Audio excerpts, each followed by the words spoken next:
Hello, and welcome to Warhammer 40k's Grim History from the Beyond. I am Zeckthar. And I'm Yuksan. We are the chroniclers of all that was, and all that will be in the 41st millennium. We've seen the rise and fall of many empires, and this week we will be looking into the most noble of Space Marine chapters, the Salamanders. Right you are, brother. The Salamanders, a beacon of hope in such a dark universe. The protectors of mankind, and quite honestly, the good guys in a galaxy of horror and corruption. They are benevolent guardians of humanity where every child is precious to them, and no sacrifice is too great to save a single human life. I couldn't say it better myself, Yuksan. Well, let's dig in, shall we? This week, Zeckthar, I believe it only proper and fitting to start with the leader of this mighty founding, Vulkan. Absolutely, brother. I think I shall take the lead on this one, starting with his youth and when he meets the Emperor. Very well, just as long as I get to talk about his battle against the Beast. Fine. I guess that will work, even though that is one of my favorite stories of all time. Well, as with all primarchs, Vulkan's life started out in a petri dish in the Emperor's labs, and before you know it, was sucked into the warp and sent out into the stars by chaos. If you'd like to know more about the Primarch's creation, feel free to listen to our Vox about Leman Russ. We cover it all back there. Getting back to Vulkan, his little space pod was hurtled through space in the warp until it crash-landed on a death planet of Nocturne. More importantly, it crashed into the home of a humble blacksmiter. Don't you mean blacksmith, dear brother? Nope. On Nocturne, they're actually called blacksmiters. But yes, they do the same thing. Anywho, the man who owned the house went by the name of Nabel, and seeing the child took him in as his own. Nabel recognized the child as the one prophesied to be a savior by the teachings of the Promethean cult, and named him Vulkan. Like all Primarchs, Vulkan grew very quickly, reaching full adulthood, dwarfing all men by his size and stature by the age of only 3 Terran years. He was also highly intelligent, able to vastly improve the already considerable metalworking skills of the famed smiths of Nocturne. Quickly, he had risen in strength and wisdom, embracing the culture which had taken him up, working in his adopted father's forge and becoming a legendary champion in the world's defense against the Dusk Wraiths, as they were known in Nocturne. In reality, these creatures were of the most degenerate and vile class of Eldar slavers, also known as the Dark Eldar. Nightmarish beings to whom pain and slaughter were as meat and drink, who sought to prey periodically on the hardy people of Nocturne for their own wicked sport.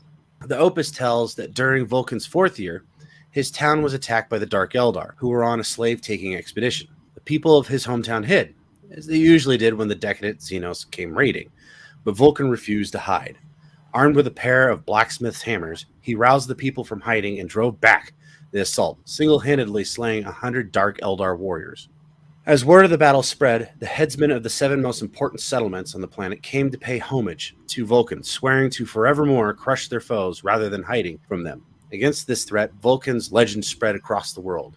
He was the Fireborn, an undefeated warrior whose superhuman strength had torn the slave barges down from the sky and crushed the Xenos in droves, and whose granite-like flesh scorned their poisoned blades, driving the Eldar from the Nocturne. It wasn't long before the deeds of this mighty man reached the ear of the Emperor, and he soon charted a trip to the death world of Nocturne to claim his son. Much like what he did with Vulkan's brother, Leman Russ, the Emperor arrived disguised as a stranger, and he showed up during a party. In celebration of the Primarch's victory over the Dark Eldar, a tournament of various contests involving strength and craftsmanship common to the people of Nocturne was held. During the opening ceremonies, the Emperor appeared in disguise. The stranger asked only to be allowed to compete and claimed that he could best any man at the competitions, causing many people to laugh at the seemingly inadvertent comparison to the superhuman Vulkan. Vulkan accepted the challenge, and the stranger wagered that whoever lost the challenge would swear his eternal loyalty and obedience to the victor.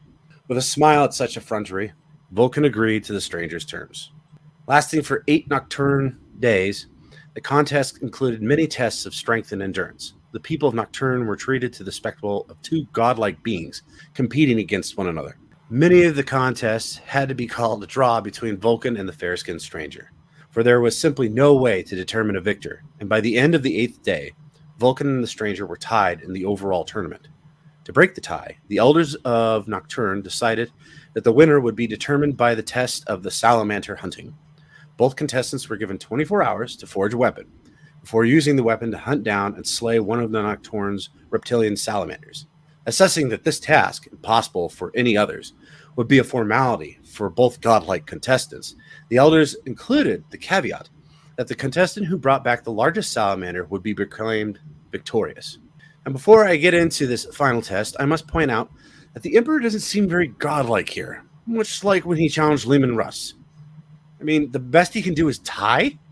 Well, it's kind of obvious, like, for example, when you mentioned Lehman Russ, that he isn't as all-powerful as, for example, over time he's been come to know as the God Emperor of the Imperium, when obviously, as we've seen here, and when he faced against Lehman Russ, the only reason why he won against Lehman Russ is because he had better equipment. Well, it's true. Yeah, I would agree with you there. But I think also, anyways, that people in the 41st millennium, or the 42nd now, the early 42nd millennium, have treated the Emperor so much like a god at this point that, I mean, he even taught himself, anyways, that he was just a man. If you look into, anyways, during the Horus Heresy, before that, anyways, the Great Crusade, I mean, his whole concept was teaching, what did he call it? The ultimate truth or something like that. Where he even actually said, anyways, that religion was would be the downfall of mankind and had been the downfall of mankind. He was, if anything, he was creating his own. What's that? Yet here he was basically creating his own at the same time. What do you mean? The fact that he basically was the creator of a religion himself. Actually, he didn't create the religion. No, he just allowed it to happen. No, he really didn't do that either. Well, the imperial cult, by the time that took place, he'd already been stabbed by Horus and was stuck as a corpse king in the Golden Throne. In fact, honestly, anyways, how this whole thing got started was Lorgar actually started preaching, anyways, that he was a god. And the Emperor had a problem with that. So he sent Rabute Gilliman to literally sack the planet he was building statues of him for. Which caused Lorgar, anyways, to go off on a great pilgrimage to try to find some gods, anyways, to worship. And that's when he ran into the Chaos Gods. It got the whole ball rolling, anyways, in the Horus Heresy. If you're looking for the true villain, anyways, of the Horus Heresy, look no further than Lorgar. Anyways, getting back to what I was talking about. So after they proclaimed this next challenge, they all retired, anyways, and had a good night of feasting and partying. And then when the two men awoke the next morning, they began their challenge. Vulkan and the stranger worked all day at their forges, neither pausing to rest.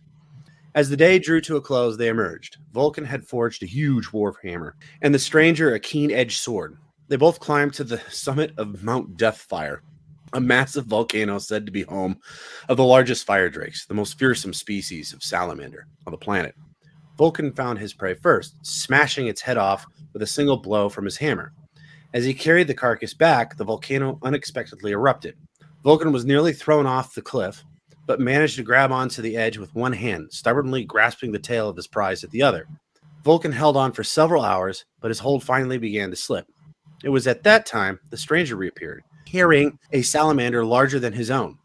The stranger quickly threw his carcass into the lava flow, using its heat-resistant hide as a bridge to cross over and save Vulkan. Vulkan was declared the winner when they returned home, since he had a salamander hide and the stranger had lost his. But Vulkan silenced the crowd. He knelt before the stranger, stating that any man who valued life over pride was worthy of his service. At that moment, the stranger at last revealed himself to the Primarch, his true nature as the Emperor of mankind. Vulkan would take his rightful place as the Primarch of the 18th Legion and ruler of his adopted world. Now, brother, before we continue on to your chronicling of Vulkan taking command of the 18th, I would like to make one note on Vulkan's character, and then I would like to hear what you think of the man. In this last trial, Vulkan shows an interesting part of his character, one that I think is singular to him. The man is meek. While most who listen to this vox think meekness is nothing more than weakness, the two are far different. I think it is best described in Terran 42's Webster Dictionary as a quality of being patient and quiet. While a mighty warrior, Vulkan shows a quiet and humble nature and is slow to anger. While I mentioned that the trials were similar to Lehman Russ's with the Emperors, I believe Russ would have simply taken the win, and who knows what would have ended up happening. I mean, could you imagine that? Leman Russ is the new emperor of mankind? It would have been terrible. Yet with Vulcan, we see wisdom far beyond his years and the quiet disposition of loyalty and honor, and that is what makes him probably the most righteous of all the primarchs. Well, what say you, brother? Okay, so yeah, an example of that would be when he was with the Emperor. He didn't state what his name or anything. He was just the silent, basically silent, colossal warrior that fought alongside the Emperor. It helps also reveal that same aspect they're just talking about. He wasn't like boastful like a lot of the Primarchs. He wasn't, I want the honor. I mean, he normally kind of took a back seat to the rest of the Primarchs. Yeah. Not to say that he didn't want to succeed. It was just he didn't want to take credit for it or just boast. Right. I think another important part of this too, though, is the reason why he actually did bend the knee to the Emperor is simply exactly what you were just stating. Anyways, is that anybody, anyways, that would value life over pride, he'd be willing to follow. Now, if the Emperor had shown up like he did, like for instance with who was Conrad Kurz, with who did he show up with? He showed up with Fulgrim, I believe Rogel Dorn, and then another guy. But if he showed up in this giant majesty and like marched into Nocturne, I don't know what do you think Vulcan would have done? I don't know if he'd actually followed the Emperor at that point. He probably would have fought him. You think so? Yeah. Why? Because it would seem more like an invasion, as we mentioned. He is somebody who shows compassion to those around him. So it's like, oh great, somebody's invading planet. What am I gonna do? I'm gonna protect the people. Yeah. I think what you're getting to, anyways, is kind of the same thing I am. Is one of the reasons why he's probably one of the least like Primarchs or loyal Primarchs, anyways, to anybody that does history, is just simply because of that exact character of his.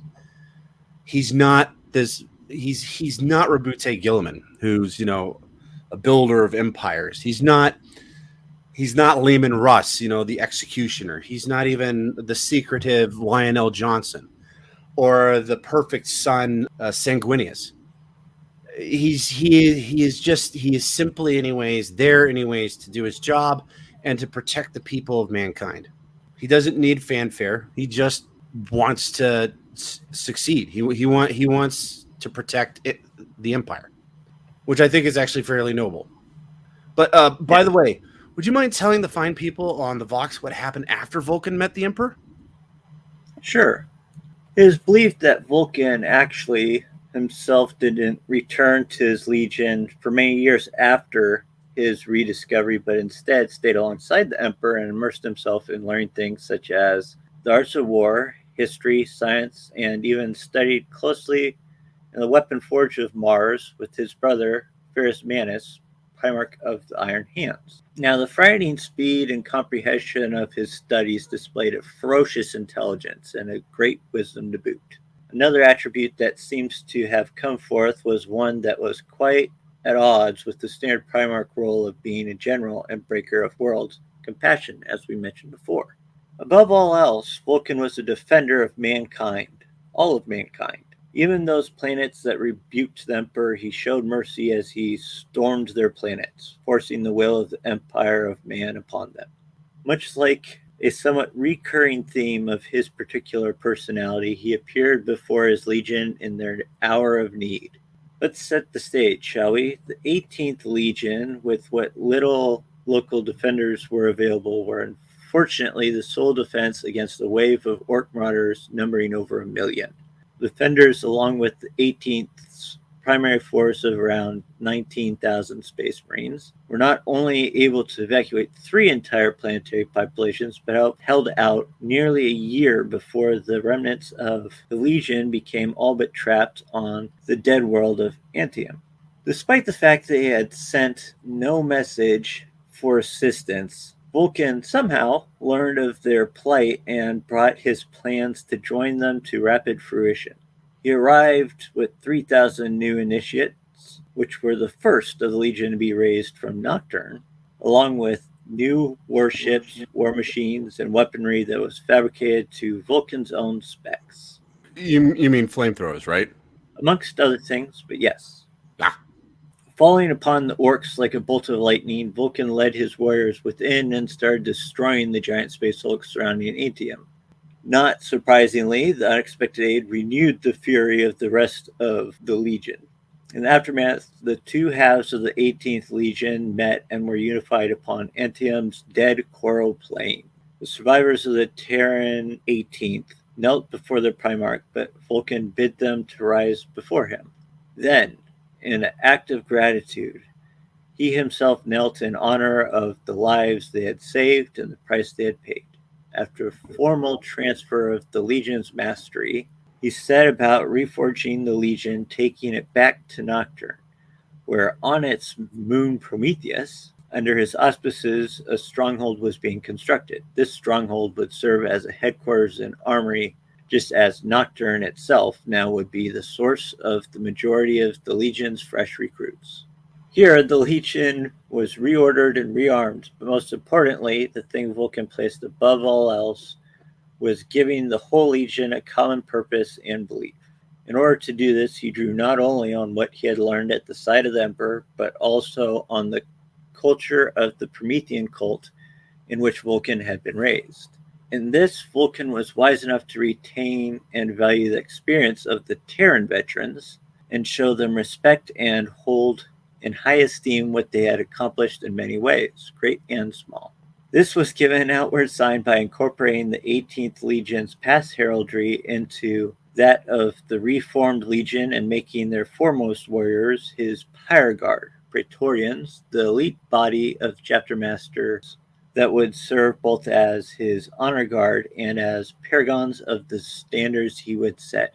For the fallen first master of the 18th, Cassian Vaughn, Vulkan fashioned with his own hands a unique dreadnought sarcophagus, known as the Iron Dragon, so that Vaughn could serve as castellan and protector of Prometheus and the future of the Legion. The remade 18th Legion would now take its name from the greatest of Nocturne's Saurian predators, ancient and deadly creatures whose blood was fire and whose hides were as hard as emerald steel, the Salamanders of Nocturne.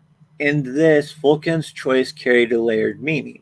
For not only were Nocturnian salamanders monsters of savage power with great totemic significance to the native people, but as creatures they showed unflinching loyalty to their own blood and offspring, and were never more ferocious than in their defense. Now, before we move on, could you give your opinion on why he waited so long before taking control? Yeah, I can go ahead and give you my opinion on that. But first, anyways, could you imagine any other Primarch actually kneeling before their before their Legion? No. I can't think of any.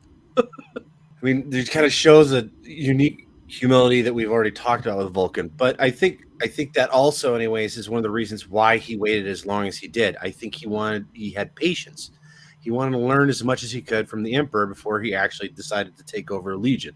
He didn't want to be put in a position where it was trial by fire, and the people that were going to die were going to be the people underneath him. Does that make sense?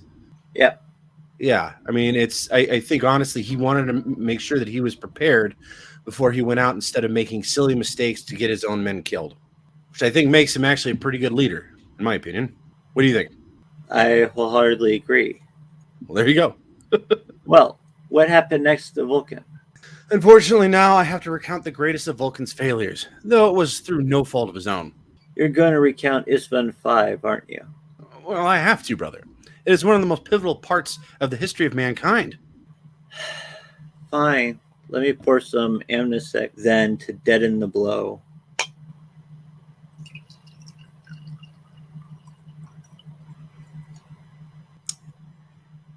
All right. Carry on. I'm ready. All right. Well, we will not be getting too involved with the drop site massacre here on this Vox because we will be doing a Vox on the Horus Heresy very soon. And this is one of the most important battles in the whole Civil War. To make this quick, Horus declared his succession from the Emperor, bringing into the fold with him 3 other Space Marine factions. The Emperor's children, led by Fulgrim, the World Eaters, led by Angron, and the Death Guard, led by Mortarion. He had mustered all these legions on Estevan V, and in turn, the Emperor sent 7 legions to crush the traitor outright. These legions included the Salamanders, Iron Hands, Raven Guard, Word Bearers, Alpha Legion, Night Lords, and Iron Warriors. Little did the Emperor know that the Word Bearers, Alpha Legion, Night Lords, and Iron Warriors were not faithful to him, but his son Horus. On the planet Estevan V, a trap was set, and the three true loyalist factions were destroyed. Well, almost. The reason the Iron Hands and the Salamanders were not just a chronicle of history was because of Vulkan. As his loyalist marines made a hasty escape, Vulkan found himself alone amongst the mass of Chaos Marines. With grim determination, the father of the Salamanders rushed to do battle with the enemy, accepting his fate and buying his sons the time they needed to escape.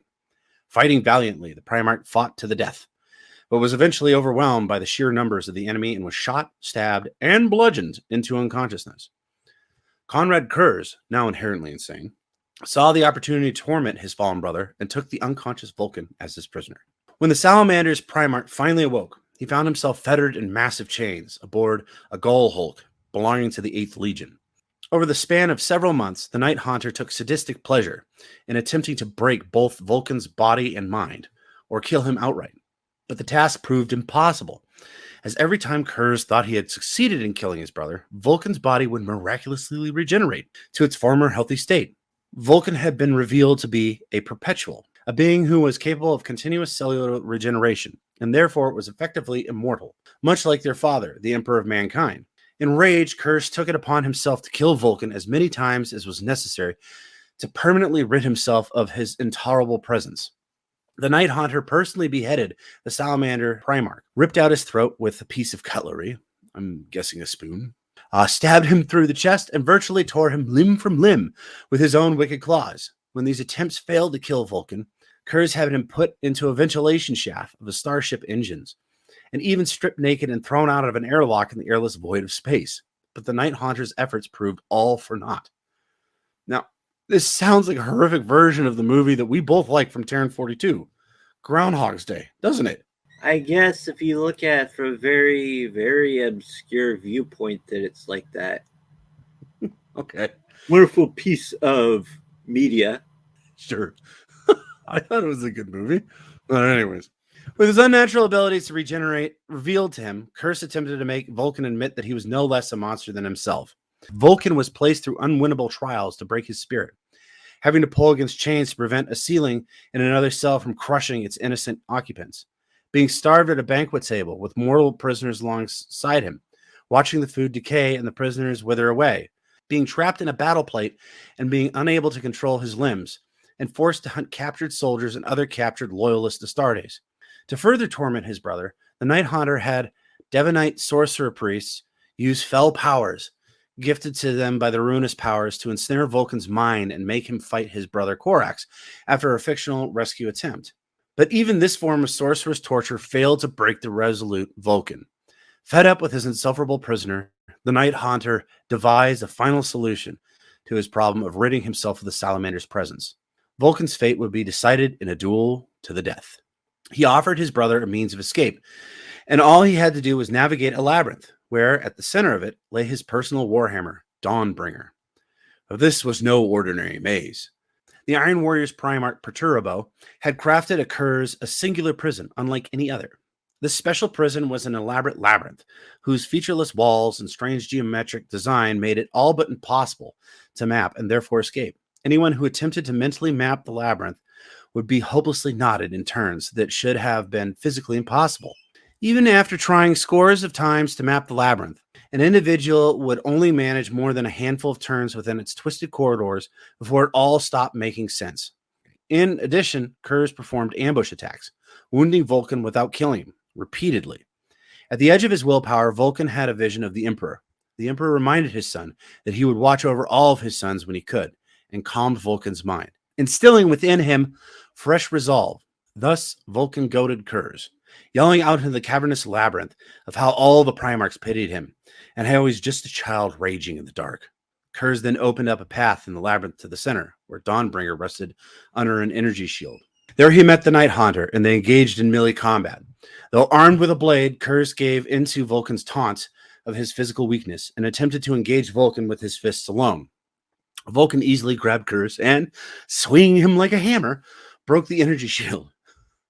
With his weapon in hand, he managed to overpower his jailer and activate the secret personal teleporter built into the head of the finely wrought Warhammer. Vulcan immediately transported halfway across the galaxy and reappeared in the upper atmosphere of the Ultramarines Legion's homeworld of Macrog. As he fell, his body was burnt to a crisp upon re-entry, but before his mind faded into blackness, Vulcan was content that he would soon find himself whole once again and in the care of his Ultramarine cousins. Now, before we get to our favorite story about Vulcan concerning the Beast, is there any more you would like to comment on, Yuksan, about this remarkable man's character? Other than what we've already covered, I do have to admit that it's insane how he kept his sanity through dying who knows how many times and being tortured. And it was a true test of his character, in my opinion. Yeah. Yet I think we have gone into this dark part of Vulcan's history long enough. If you would, Sir Yuksan, give us the tale of Vulcan and the Beast. Okay. Since the War of the Beast is a great story, I shall just give a brief breakdown on Vulcan's contribution. Just a brief rundown before Vulcan showed up.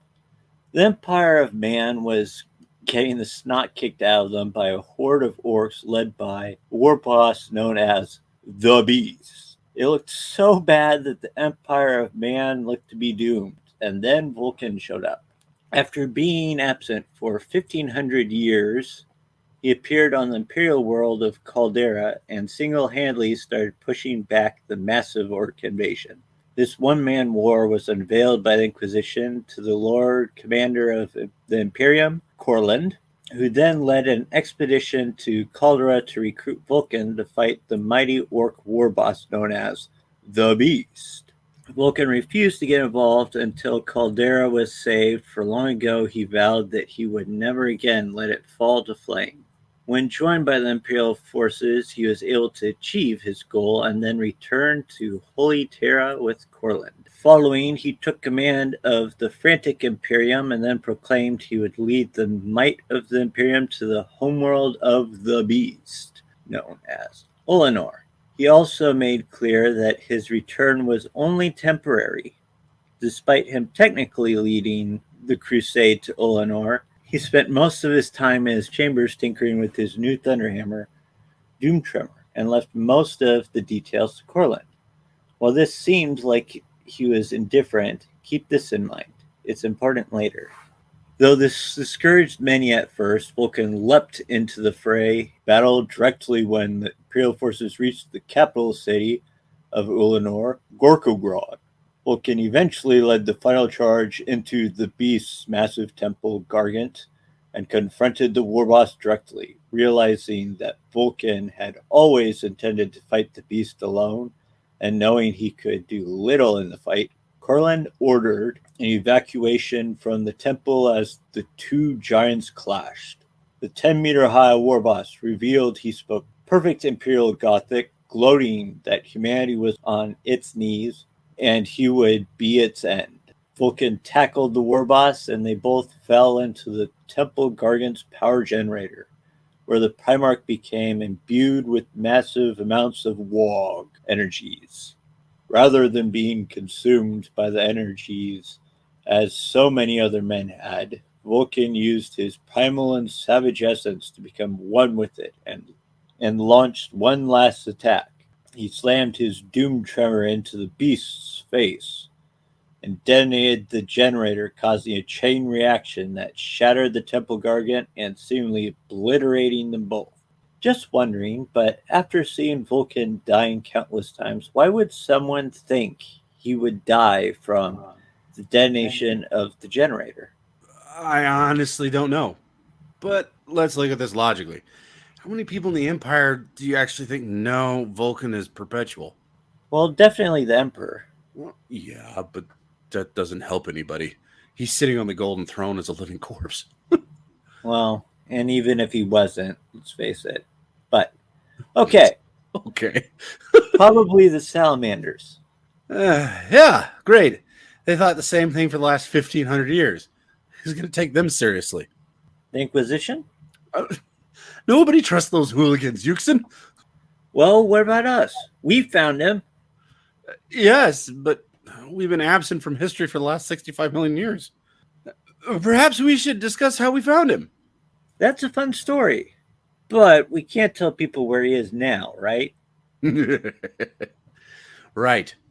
Now, my fellow Vox listeners, who might think Vulkan is dead, sacrificing himself to save the Empire from the beast. Yet remember, he is perpetual.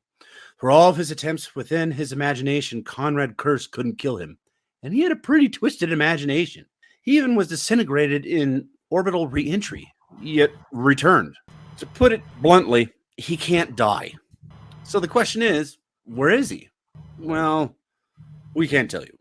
Not because we don't know where he is, but because we have been sworn to secrecy by the man himself. And to answer your second question, yes, we have met the strange primarch.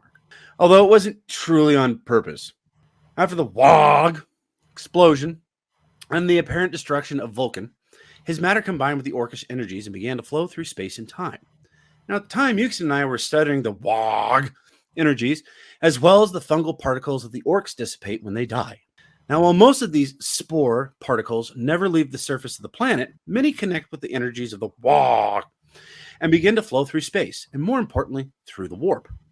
While we were following the warp winds and the flow of this WOG energies and spores, we came across something interesting. Yes, very interesting.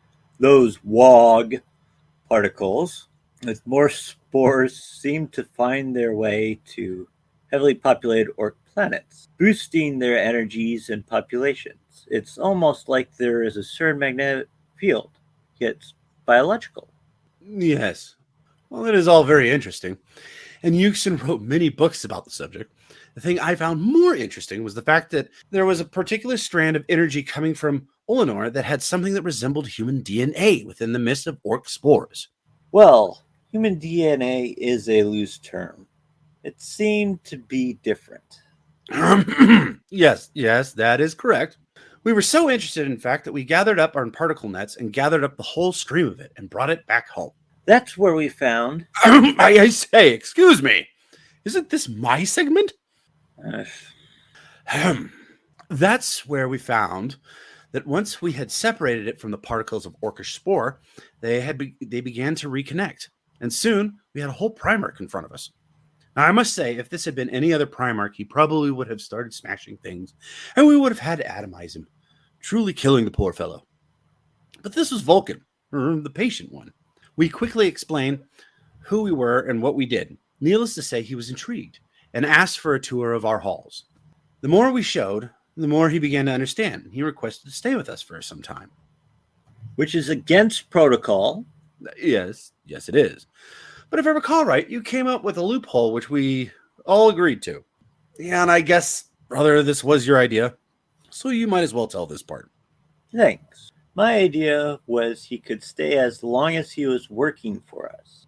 We knew well of his smithing capabilities, and we asked him to make us a grand weapon. As payment, he may stay as long as it took him to make it. And in payment, he could create a weapon for himself, as well as a human ship, so he may make his way back to his own kind. Vulkan accepted, and it took him 3 solar months to complete his tasks. Yep. And during that time, we spent many a night discussing the Empire of Man, as well as Chaos, his brothers, and the strange world he called home, Nocturne. When he was done with his task, he created for us a hand axe he named Francoius, and made himself a hammer that he named Doomsboril. Taking one of our many human ships, he bid farewell and swore not to tell of us, provided we never told anyone where he was going. And that's why we can't tell where he is. Well, I hate to say it, Zeckthar, but that is all the time we have for today. Aww. What is the plan for next week? Well, next week we're going to dig into the Salamanders and what makes them so different from the rest of the Astartes. We'll also discuss a couple of their more famous warriors. That sounds fun, but I have to ask for our listeners. What will you be doing on your short boxes? I'm glad you asked. I'm taking a break from talking about Space Marines and Primarchs and going a little dark. Dare I say, sneaky. During our discussions about the Salamanders, I'll be giving some interesting stories on the Assassins of the Milky Way, starting with one of my favorites, Snikrot the Stalker. Ooh, he is one of my favorites, but if I might ask, could you do one about Morius Skolt? Sure, that sounds like fun. Well, until next time, feel free to like, follow, and subscribe to our Voxes. And don't forget to send your questions about anything we have covered to www.ashraka.com. That is www.asharacka.com. Quite right, Yuksan. And as always, until next time, this is Zeckthar. And Yuksan. Signing off.